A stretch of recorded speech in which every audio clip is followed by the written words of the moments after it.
Mr. Tim Zimmerman.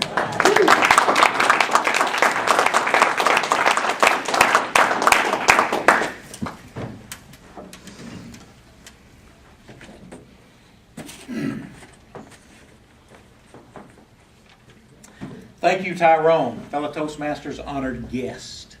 Most of the business owners I know or know of would never dream of sharing their company's financial information with their employees.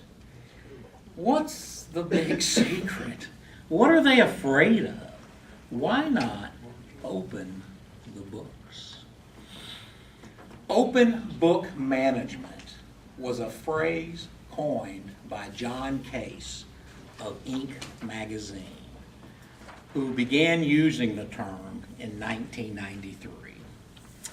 However, the concept's most visible success was by entrepreneur and author Jack Stack, who took 13 employees from International Harvester and built Springfield Remanufacturing Company into a $400 million enterprise owned by its 1,200 employees.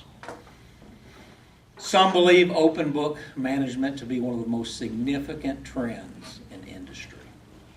Described in many ways, open book management is generally thought to include three things: sharing financial information with your employees, the income statement, the balance sheet, and other key metrics.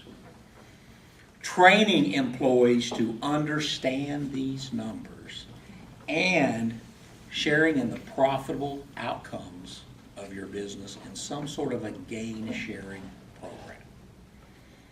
Opening up the books, teaching employees how the company makes money, and offering employees a financial stake in the company are powerful ways to ignite greater engagement from your workforce. And there is evidence that this methodology works. In a research study conducted by the National Center for Employee Ownership, they found that companies that opened their books up to their employees had a 1 to 2% increase in sales over their competitors who chose not to do so. I practiced open book management for the last 15 years or so in my previous employment as a business owner and manager. I'm encouraging the owner of the company that I work for today to adopt its principles. I started by teaching employees the income statement. Once they had a very clear understanding of that, I would move on to the balance sheet.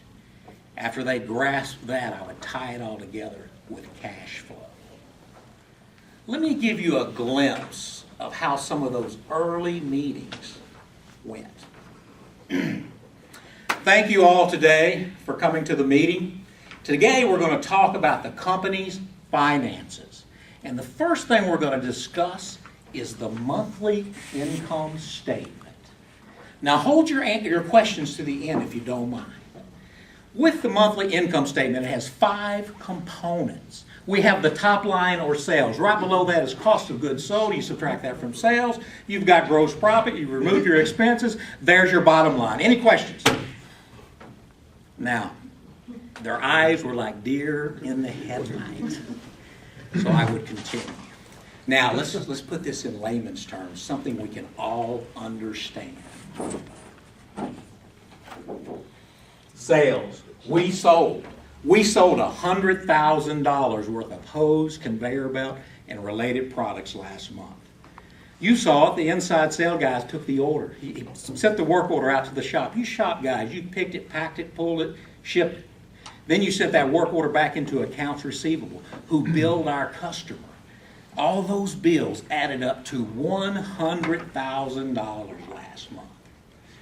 Of course, we had to purchase the product that we sold. You remember our good vendors, Goodyear, Gates. It came in on a big truck. You unloaded it, you shop guys, you put it up in the right place. And the accounts payables wrote the checks to the vendors to pay for that merchandise. That merchandise cost us $60,000 last month. So we made $40,000 last month. Not really. You see, we spent most of it, $38,000, on our bills.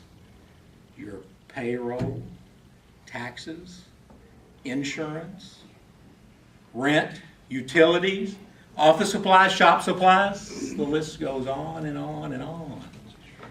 So what was left was just $2,000. That's what we really made.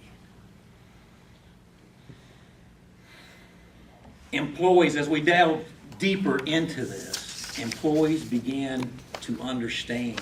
We got into the details of these numbers.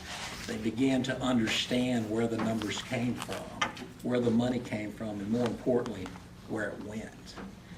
They began asking very intelligent questions about the finances of the company. Soon, those questions turned into money-saving ideas. They were very engaged. If you're a business owner or manager, I would encourage you to consider practicing open book management.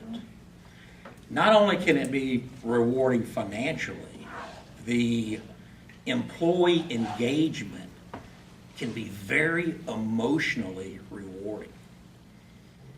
If you're an employee and your company doesn't share this information, why not go to your manager, go to your boss, go to the owner, ask a couple of very innocent questions about the finances of the company.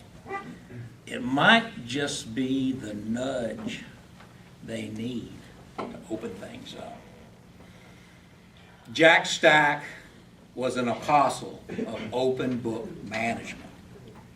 I am certainly one of his disciples. Mr. Toastmaster.